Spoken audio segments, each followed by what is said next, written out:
Animação com fotos de cidades brasileiras e fundo violeta. Parlamento Brasil. Catástrofe climática no Rio Grande do Sul. A cidade gaúcha de Caxias do Sul se torna polo logístico importante nas enchentes do estado. Maio Laranja. Todos contra o abuso sexual de crianças e adolescentes. Diretas já. Há 40 anos, os brasileiros se mobilizavam por democracia. A dança que liberta. Quando o assunto é dança, qualquer lugar vira palco. Diversas imagens de pessoas dançando e fantasiadas. Oi, pessoal. É em parlamentos como este que são tomadas decisões que regem a sua vida. Eu sou Andréia Alves e este é o Parlamento Brasil, um programa que há 18 anos é feito em parceria com as TVs legislativas de todo o país. A gente traz para você iniciativas parlamentares que acontecem não só em Brasília e que impactam a vida do brasileiro país afora. Vamos lá? Animação na cor violeta e construção antiga ao fundo. Giro pelo Brasil. Catástrofes climáticas têm ocupado o Andréia noticiário Alves. com muita frequência nos últimos tempos. As enchentes que devastaram grande parte do Rio Grande do Sul causaram uma forte comoção nacional. Todo o Brasil se uniu, governos e sociedade civil, num movimento solidário. A cidade gaúcha de Caxias do Sul se tornou um polo logístico importante para levar ajuda para toda a região. Veja na reportagem da TV Câmara Caxias. TV Câmara Caxias. Imagem aérea de chaminés soltando fumaças. Aterro sanitário. Geleira derretendo. O planeta Terra está mais quente. Desmatamento, Carol Dallagnol, poluição dos repórter. lagos, rios e mares, queima dos combustíveis fósseis. Tudo isso explica a tragédia climática que o Rio Grande do Sul enfrenta. Nos últimos 20 anos, as chuvas no estado ficaram 15% mais intensas do que seriam. Isso foi o que revelou o estudo divulgado neste mês de maio. Também apontou que o culpado pelas enchentes do sul do país não é apenas o El Niño, que é um evento natural cíclico. O aquecimento de uma parte do Oceano Índico, que fica na costa da África, explica as chuvas intensas. Esse aumento anormal tem relação direta com o efeito estufa. Mas por que alagou tanto no Rio Grande do Sul no mês de maio?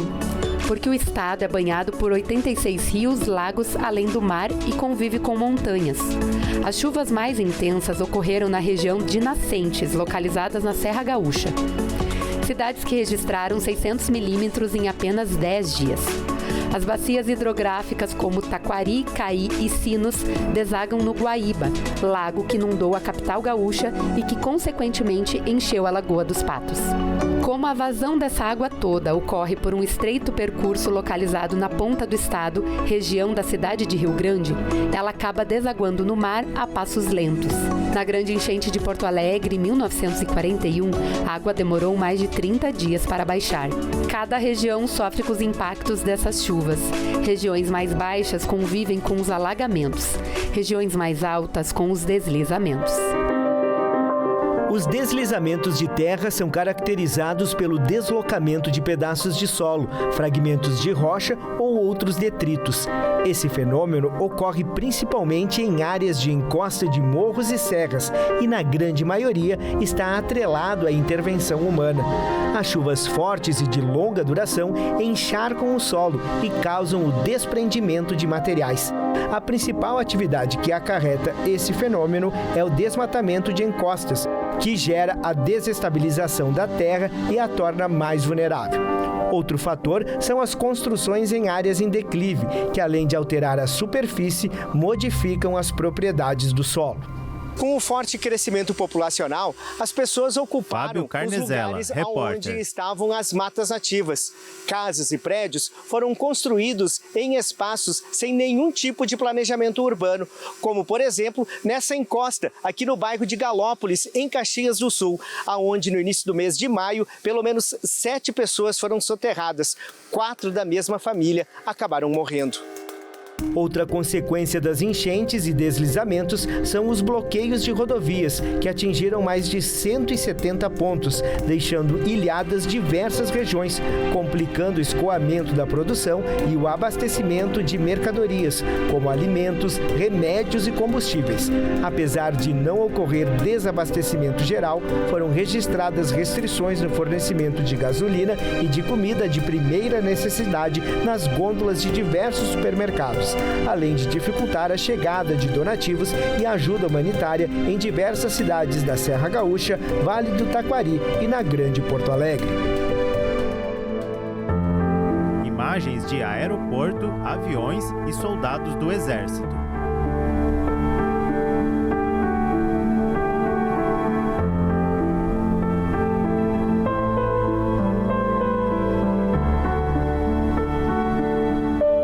Se a situação das estradas é precária, é pelo ar que chega ajuda ao povo gaúcho. Desde o último 2 de maio, o principal aeroporto do Rio Grande do Sul, em Porto Alegre, está alagado.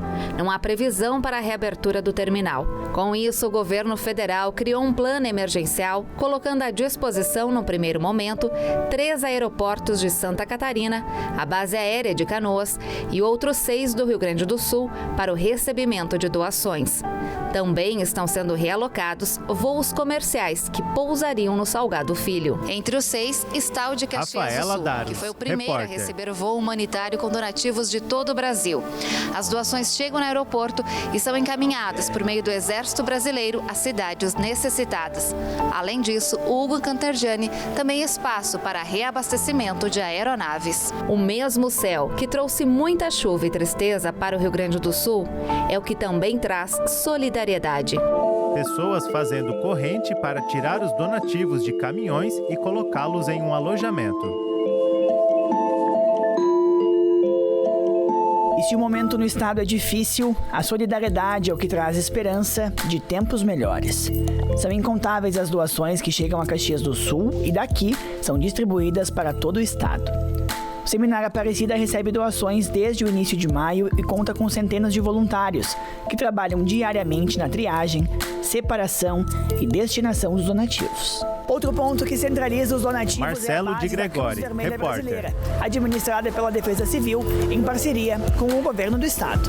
Os desafios são diários, antes nos resgates, agora com os abrigos Áudio, e donativos Arthur Appel. e em breve com a reconstrução de grande parte do Rio Grande do Sul. E Edição o que Jusley fica disso Paz tudo? e Adelir Uma Heck. mudança no olhar, que precisa ser sensível para as necessidades, não Imagens, só do povo, Defesa mas Civil, também Corpo da de natureza. Bombeiros e Polícia Ambiental do Rio Grande do Sul.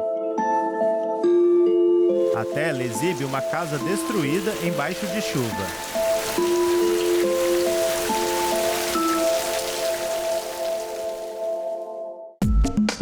Maio Laranja.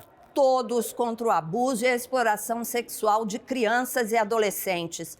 A Assembleia Legislativa de Mato Grosso do Sul promove campanha de conscientização sobre esse problema que vitimiza milhares de crianças todos os anos no Brasil.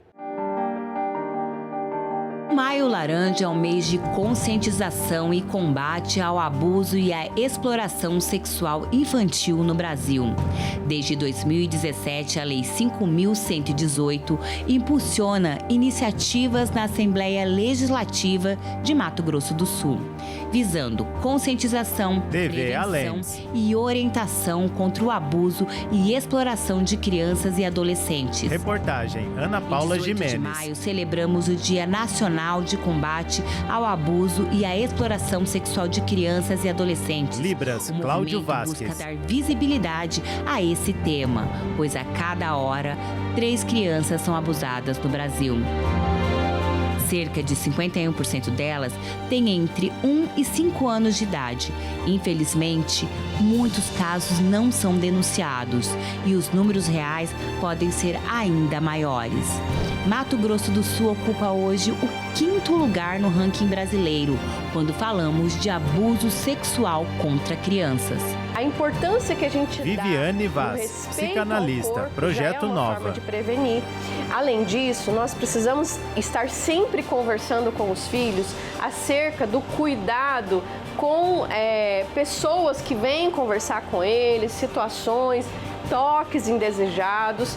Então a criança ela precisa ter um bom diálogo com os pais. Então os pais podem criar e construir essa relação baseada em diálogo. Essa é uma maneira muito importante e fácil de você prevenir qualquer situação indesejada. Responsabilidade coletiva.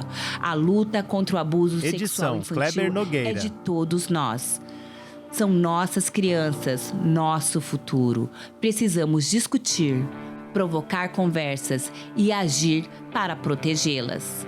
A internet hoje tem sido alvo de muitos abusadores, de pessoas com transtornos mesmo, e tem usado das ferramentas da internet para acessar essas crianças que são vulneráveis emocionalmente e muitas vezes carentes de relacionamento e encontram na internet uma forma ali de se satisfazer, porque muitas vezes através de jogos, através de palavras de afirmação, esses abusadores encontram a vulnerabilidade da criança. E os pais, nesse caso, que permitem que seus filhos usem internet, usem rede social, precisam ter um monitoramento muito ali o tempo todo acontecendo. Porque é muito rápido e a criança que ela não é orientada, ela se torna um alvo mais fácil. Animação de cor violeta e o Palácio do Congresso ao fundo, direto do Congresso. Há 40 anos, em 1984, plena ditadura militar, o Congresso Nacional votava uma proposta de emenda à Constituição. O objetivo da PEC era restabelecer a democracia e instituir o voto direto para presidente da República. A população se engajou em peso no movimento Direta Já. TV Câmara. Multidão nas ruas manifestando. O dia Produção, era 25 Iris de abril Cari, de Mércia Maciel 1984. e João Paulo Florencio. As ruas vinham sendo tomadas por manifestantes. Pelo Brasil, buzinaços Reportagem, e Paula panelaços Moraes. serviam de grito a uma população que já convivia há 2 décadas com uma ditadura militar e que lutava pelo direito de eleger seu próprio presidente. A chamada emenda Dante de Oliveira, em homenagem ao deputado que apresentou o texto, estabelecia que o presidente e o vice-presidente da República deveriam ser eleitos por voto direto e secreto para um mandato de 5 anos. O então deputado pelo PT, Ayrton Soares, conta que para aprovar um texto como esse em pleno regime militar, era preciso engajar multidões. Existiam várias emendas. Ayrton Soares, ex-deputado federal. Foi escolhida por nós por ser a mais fácil de ser conduzida perante a opinião pública. Aos poucos, os comícios foram crescendo e se transformando em multidões. Reuniam estudantes, sindicalistas, políticos, artistas. O último grande comício, a menos de 10 dias da votação da emenda, em São Paulo, reuniu cerca de 1,5 milhão de pessoas. Ayrton Soares relembra esses momentos. Nós fizemos comícios importantíssimos no Brasil inteiro. No comício da Candelária, nós fizemos um comício que tinha mais de 1 milhão de pessoas no Rio de Janeiro, em frente à Igreja da Candelária. O deputado Alberto Fraga, do PL do Distrito Federal, era capitão da Polícia Militar à época. A minha opinião a respeito das manifestações... Deputado federal Alberto Fraga, PL Distrito Federal. É que foram necessárias. Eu acho que o país vivia um regime militar e essas manifestações direcionaram o povo brasileiro a fazer eleições diretas e foi o que aconteceu, em virtude da qualidade das manifestações, ordeiras, sem nenhum tipo de tumulto. A sessão para a votação da emenda Dante de Oliveira começou pela manhã. Nas ruas, carros buzinavam em apoio à emenda da Direta Já. Apoiadores vieram se manifestar em frente ao Congresso. Outros mostraram seu apoio na galeria do plenário. O Brasil parava para acompanhar um momento decisivo de sua história. Foi longo o debate, que só teve fim às 2 da madrugada do dia seguinte. O então presidente da República, o general João Figueiredo, havia decretado estado de emergência no Distrito Federal e em cidades no entorno da capital. A sessão acontecia e a maioria dos parlamentares proclamava seu apoio à medida, enquanto outros poucos levantavam ressalvas e o Congresso foi cercado, como comenta Ayrton Soares. Apagões foram deflagrados por todo o país. Quer dizer, a ameaça era muito grande, né? Contra quem pudesse votar a favor das eleições diretas. Era necessário que pelo menos 320 deputados, de um total de 479, dissessem sim às diretas, para que a emenda fosse analisada pelo Senado. Mas, ao final da sessão, foram 298 votos a favor, 65 contra e 3 abstenções. Faltaram 22 votos favoráveis. O ex-deputado Ayrton Soares conta o que aconteceu em seguida à derrota. Eu via as pessoas chorando nas galerias da Câmara dos Deputados. A deputada Laura Carneiro, do atual PSD do Rio de Janeiro, é filha de Nelson Carneiro, ex-deputado, ex-senador e ex-presidente do Senado, falecido em 1996.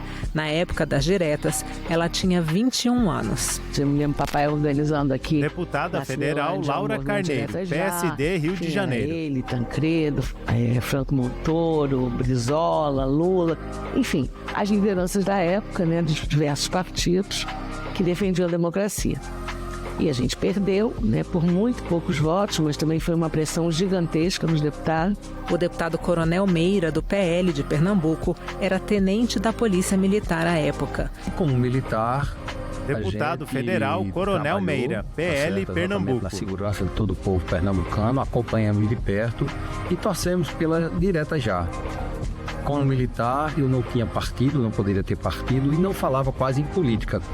Mas o meu sentimento democrático, a minha família, enfim, todos nós nos envolvemos torcendo para que realmente passasse a direta já. O movimento também demonstrou a força da população e dos partidos de oposição.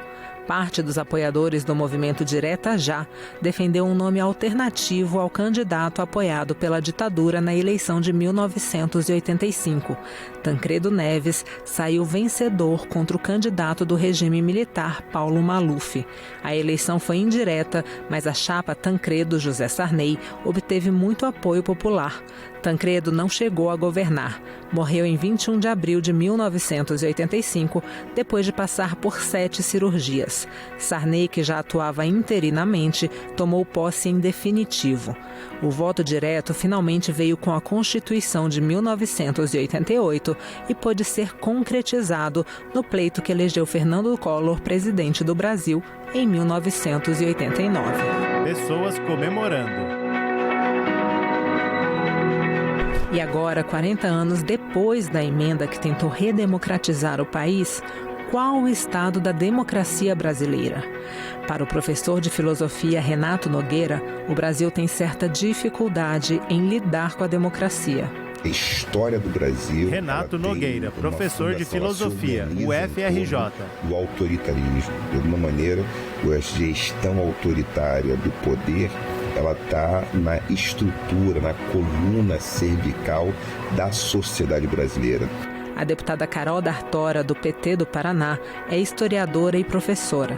Ela aponta uma consequência relevante da ditadura para a formação da cidadania dos brasileiros. É importante lembrar também que nós ficamos 40 anos... Deputada federal Carol D'Artora, PT Paraná. Né, no período da ditadura, e isso só se encerrou em 2008. Filosofia e sociologia só voltaram para os currículos em 2008.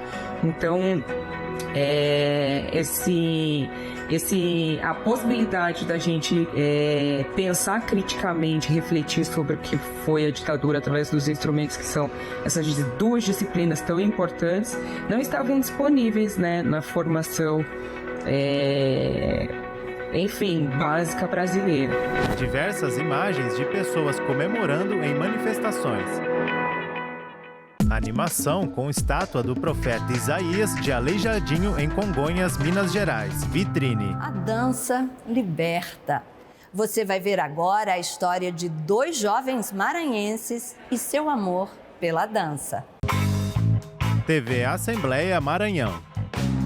Das sapatilhas e movimentos suaves do balé para um jeito único de dançar, Reportagem, um ritmo que Bel conecta São Soares. Luís, no Maranhão, à Jamaica. Separado ou agarradinho, o som envolve e a dança dita os passos da coreografia.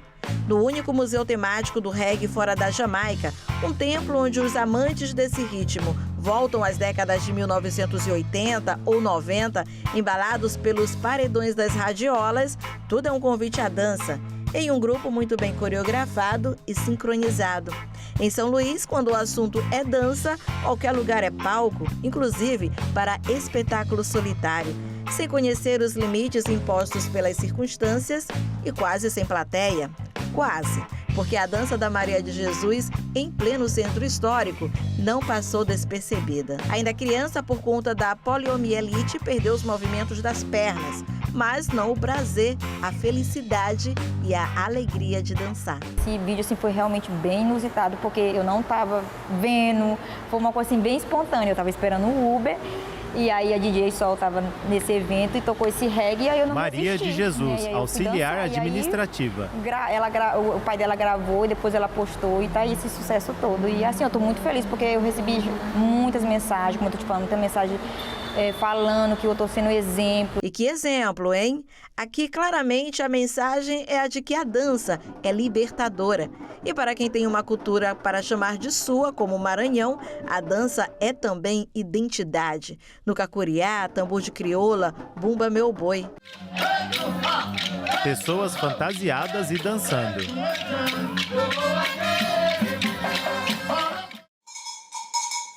Um jovem veste fantasia colorida e com lantejoulas. A seguir, ele coloca uma máscara de um boi com chifres. É uma fantasia de Bumba Meu Boi.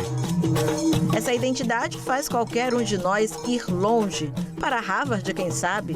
Por causa da dança no boi da floresta, como Kazumba, Igor foi mostrar nossa cultura em uma das universidades mais respeitadas do mundo, na Brasil Conference, que acontece desde 2015 em Harvard, nos Estados Unidos. Tem um programa específico, né, que é o programa de cultura brasileira. Igor Carimã, produtor cultural. 2 artistas que conseguem debater as questões sociais do Brasil por meio da arte e da cultura. Uma cultura feita, por exemplo, aqui no Quilombo da Liberdade, né, que é o maior quilombo urbano da América Latina. Aos 18 anos, a passagem de Igor por lá foi a caráter. Indumentária com esse bordado inconfundível, carregado de significados.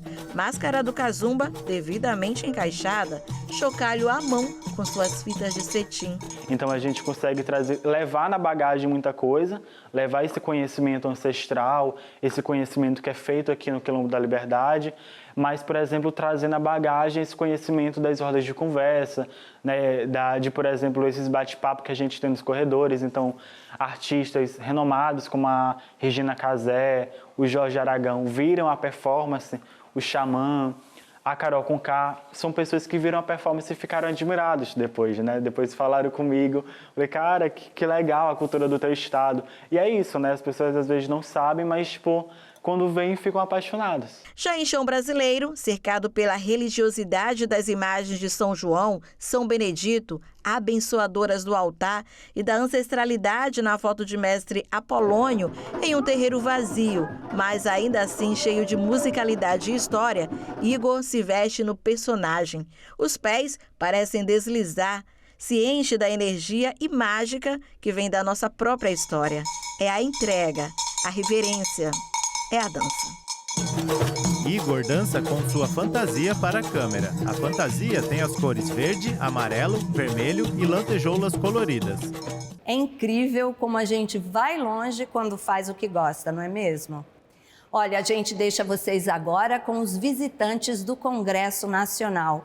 Sabia que são mais de 3.000 pessoas que vêm aqui todas as semanas? É uma visita muito bacana, viu? E olha, você sabe que se quiser rever este ou qualquer outro programa da TV Senado, senado.leg.br/TV/Parlamento Brasil, youtube.com/TV Senado. Tchau. Visitantes do Congresso no Parlamento Brasil. Acho que faz parte da nossa democracia. Tânia Mara Melo Alves, representante comercial, Santos, São Paulo. Para o país, e acho que todo mundo deveria vir conhecer de onde saem as leis, onde é tudo votado. Eu acho muito importante. É uma catástrofe, né? E eu acho que a gente tem muito que aprender com isso que está acontecendo. Eu acho que a gente está caminhando e a gente tem que aprender muito ainda. A gente não está livre de coisas piores virem a acontecer no nosso país, né? Isso serviu como um exemplo. Espero ver Alice Gomes Goulart, estudante, melhor, né? Uruaçu, Goiás. Por que Brasília? Espero conhecer mais sobre os 3 poderes, sobre a importância de cada câmara, ver as obras, o que restou delas, o que conseguiu ser restaurado, o que ainda está faltando, as marcas que o 8 de janeiro deixou aqui. É muito importante estar aqui hoje. Iago Ferreira Santos, Nacional, estagiário, Uruaçu, Goiás. Sede dos 3 poderes, né? Dos 3 poderes, no caso, o poder legislativo. E é interessante para mim, que faço o curso de Direito, entender como são formuladas as leis, entender a questão histórica deste prédio, que é um prédio histórico, né? Construído na década de 50. Então é muito interessante estar aqui, acompanhar, ver as obras e toda a história e toda a questão que envolve este prédio. Eu sou Elisandro, nós viemos da Faculdade Gestor de Justiça financeiro. do Paraná, na cidade de Maringá. Estamos visitando hoje a capital federal. Trouxemos os nossos alunos, nós temos um grupo aqui de 110 alunos da faculdade.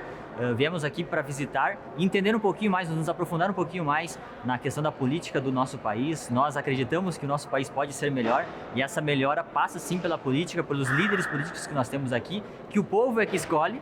E nós acreditamos que com a democracia no Brasil, do jeito que ela está hoje, sim é possível melhorar. Talvez com a ajuda do povo, somado com os nossos líderes políticos, apesar de termos bastante falhas nesse sistema, mas nós acreditamos que sim, o Brasil pode ser um país ainda melhor, não só dentro, mas também como uma imagem que nós podemos passar para fora do Brasil. Me chamo Yuri Luz, eu sou aqui de Brasília, mas agora eu estudo na Faculdade de Justiça do Paraná.